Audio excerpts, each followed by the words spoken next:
Hey guys, Crew Neil here. So I just wanted to talk about this Sean O'Malley versus Aljamain Sterling from UFC.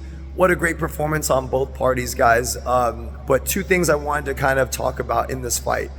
First off, footwork. If you know me, I'm big on two things, defense and footwork. I always say those two things will save your life in a fight. And Sean O'Malley definitely demonstrated that in this fight.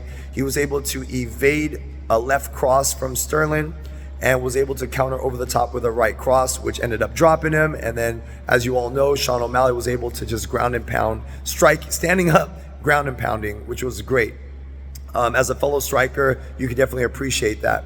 Now, another thing I wanted to mention too was also the overreaching of punching, right? Aljamain Sterling was just out of range, and he ended up overreaching for his punch, which ended up getting him off balance, ended up getting him caught with that O'Malley right cross. As you all know, he packs a lot of power in that punch, and that's one thing that they teach in boxing, right, as well, and I also teach it in Muay Thai as well. You never want to overreach on your punches, just because when you do that, you make yourself off balance and you make yourself more vulnerable to counterattacks. And you know, one thing as a fighter or a practitioner is you always want to make sure you gauge your distance properly.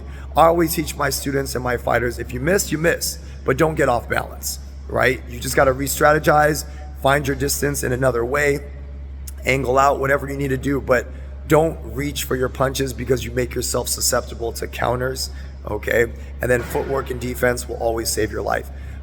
So remember those two things, guys, those three things right there. Don't overreach on punches.